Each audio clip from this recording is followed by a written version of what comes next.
Notre Sauveur Jésus-Christ, qui a détruit la mort et a mis en évidence la vie et l'immortalité par l'évangile de Timothée 1,10. Au roi des siècles, immortel invisible, seul Dieu soit honneur et gloire au siècle des siècles. Amen. De Timothée 1,17. Or, quelqu'un a rendu quelque part ce témoignage. Qu'est-ce que l'homme pour que tu te souviennes de lui? Ou le Fils de l'homme pour que tu prennes soin de lui? Tu l'as baissé pour un peu de temps au-dessous des anges. Tu l'as couronné de gloire et d'honneur. Hébreux 2, 6, 7. Béni soit Dieu le Père de notre Seigneur Jésus-Christ qui, selon sa grande miséricorde, nous a régénérés pour une espérance vivante par la résurrection de Jésus-Christ d'entre les morts, pour un héritage qui ne se peut ni corrompre, ni souiller, ni flétrir, lequel vous est réservé dans les cieux. 1 Pierre 1, 3, 4. Qui a annulé la mort et mis la vie et l'incorruptibilité en lumière. Oh, bien-aimé, sagesse de notre Dieu, quand tout était péché et honte, un dernier Adam pour combattre et pour nous sauver vint. Oh amour si sage, cette chair et ce sang qui en Adam avait échoué devait de nouveau lutter contre l'adversaire, devait lutter et prévaloir. Le verdict de cette longue course, je pense que nous pourrions récapituler tout ce qui a été dit dans cette expression longue course, le verdict de la longue course. C'est ce qui demeure incorruptible quand tout le reste est passé.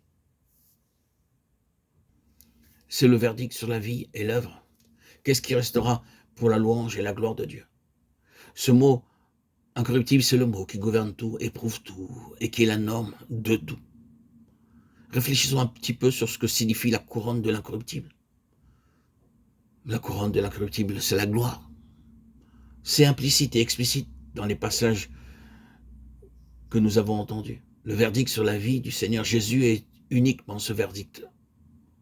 Jean a dit, beaucoup d'années après, nous avons vu sa gloire. Jean 1, 14. C'était là le problème. Ni Jean, ni aucun de ses compagnons, les apôtres, n'étaient très conscients de cela, tandis que le Seigneur était parmi eux. Cependant, il prévalait sur eux. Il les dépassait. Quoi qu'il en soit, ils étaient marqués par une impression indélébile et profonde qui résistait à l'épreuve de beaucoup d'années, de beaucoup d'expériences, de beaucoup de luttes. Et enfin, au terme de cette phase particulière de l'âge apostolique, Jean, le seul et dernier apôtre de tout ce groupe, faisait ce constat. Nous avons contemplé sa gloire, la gloire de l'incorruptible. Pierre aussi, à la fin de sa vie, quand il disait qu'il devait partir, fait le même rappel. Se référant à cette expérience merveilleuse sur le mont de la transfiguration, il écrivait « Nous avons été témoins oculaires de sa majesté car elle a reçu de Dieu le Père de gloire et l'honneur. » Il a reçu de Dieu, le Père, la gloire et l'honneur. 2 Pierre 1, 16, 17. Nous avons ici le verdict de l'incorruptible.